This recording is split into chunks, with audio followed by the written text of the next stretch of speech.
Everyone to stand up. Come on, stand up. All right. I want you to dance. Come on, dance! White girl dance. Yeah.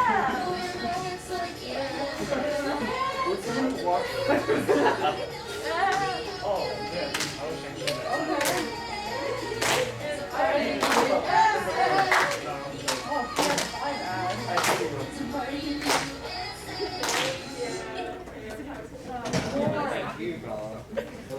No, sit down now. So, notice how once I said, everyone get up and dance, you looked at me like I was insane. I'm supposed to be embarrassed up here, not you guys. Some of you didn't dance at first. Some needed more encouragement. Actually, all of you needed more encouragement. Only like one or two of you would fall out. I saw you, Joy. Most of you copied each other. We all went like this. And you all looked at each other as soon as I said, get up and dance. Like, is she freaking making me get up and dance right now? But when did we begin to look to others? Babies aren't embarrassed to shake their booties when they're little. So when did we start looking to others when we were dancing? Yeah. Go away. No, try again. Okay, this is Hit escape and then come back in. No, that one. Escape. Hit escape. On the keyboard, there you go. Now play that. Perfect. Oops. Well, this was a video of me dancing with my dog. It was 2 months into quarantine. We were doing a little tango. I was spinning her around. And it was us rehearsing for this school show. Rehearsing. I don't know why I chose to dance with her, but I did. Because I had no human interaction. We were home alone for 2 months, and I was like, let's dance. So me and my dog danced. I was focusing on myself. Now that we were home more, nothing to compare to. My confidence went up. I wasn't feeling like anyone was going to judge me. Clearly, my dog wasn't going to judge me. My family already expects this from me. And I wasn't going to do this on stage. So what encouraged me to get up and dance with my dog? My dog doesn't judge. She just wanted a tango and a smooch. The video was for myself, and if I had showed this, my past self would have been fuming that I showed you guys it, because it was so embarrassing, but here I am. Sometimes we focus on how others perceive us so much that we forget to enjoy ourselves. We focus on how we're going to embarrass ourselves with these kind of videos. That it's like a different breaking point of realization that it's weird to dance in public, that there's a balance between being fun and being different. My breaking point for this realization was unfortunately a little later, which is why I looked and acted like this until 8th grade. So this was me at Ukrainian dance camp. Why is being confident and effusive awkward? Because 200 6th graders deem it so. Just like quarantine at Ukrainian dance camp, this is me and my cousin Vanya. We were confined together for an entire summer, but instead of being confined by ourselves like quarantine, we were confined with 100 other Ukrainians. They were considered normal. These were our role models.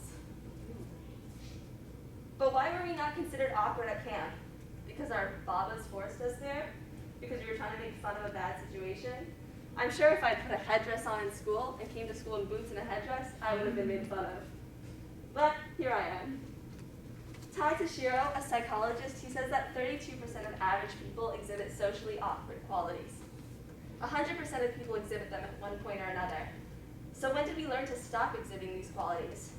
And if everyone exhibited these qualities at one point or another, then why are they considered awkward to begin with? Nowadays, we embrace new norms. We're expressing our true selves. We put our pronouns in our Instagram bios. We're sexually identifying against the norm. Our new norm is just a change in perception. What's obscure to one person is just normal to another. It's all about your perception. 1 month ago, nope. Well, 1 month ago, a power line dropped on my cousin's car. It set it on fire. She climbed out, was electrocuted, and killed. I'm being specific about this because her death doesn't trigger me. Power lines don't trigger me. Trees and lightning don't trigger me. I'm upset by losing her, but not the way that she was lost. Instead, I'm comforted by humor and sarcasm. It's how we used to smile, what she found the best quality in me. It was fun at Christmas dinner just to laugh at our family. So when the speaker ironically said at her funeral that she went out in a blaze of glory, was he being awkward? Or was me bursting out laughing being awkward and borderline inappropriate? It's a bad situation, but by thinking she was an electric force, is that awkward? Is it terrible that I'm sad but not remembering her mournfully? Nowadays we have this regimented routine. When they die, we mourn. At the wake, we mourn. At the funeral, we mourn. But when do we stop mourning and start celebrating? There has to be some in-between when we stop crying about their loss and start appreciating the time with such an impactful force. My proposition is that we get our own personal routine, one fitting to this deceased, but also one fitting to us. We mourn every human the same way. Why not celebrate their spirit individually? Laugh if they want us to laugh, or even if we want to laugh. So this is a Viking ritual. Thousands of years ago, Vikings celebrated death. It was a ceremony welcoming the people to Valhalla. They were having fun. It was selfish of them to keep them on Earth. They were letting them escape reality into another dimension. This is a picture from a Dahana. Look how happy the people are. It's in Madagascar. It's an annual dance around tombs. It was encouraging decomposition and pushing people into the afterlife. They did this every single year. They went and danced around tombs to celebrate life. And then this is a picture of the Kavai people. People in Kavai, they entomb their deceased in hollowed out trees. So these are each graves. They're vertically hollowed out into the tree chosen before death, meaning the people that died got to pick which tree they got to reside in. Meaning it was something they looked forward to. They looked forward to picking out where they would reside for their earthly being. So why do we all mourn in a traditional formal setting if they each get their own individual ways of celebrating?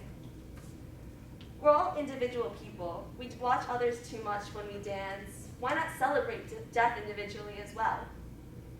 FAMIC.org, they say that 69% of people over 40 planned their own funeral. Meaning 69% of people thought about how they wanted to be remembered.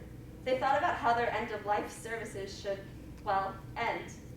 So death can be tragic if you want it to be, but it can also be happy if you think of it that way. It can be about a victory dance for a happy life lived.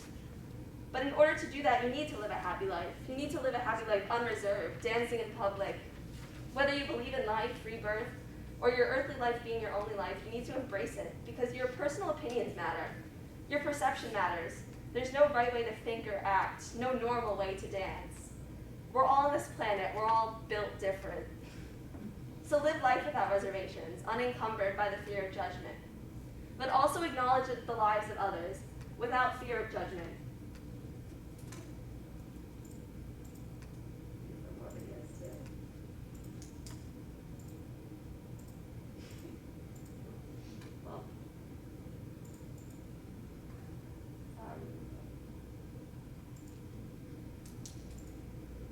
So, everyone get up and dance. And dance like you're enjoying yourself. Not because I told you to. Not because it's a specific way.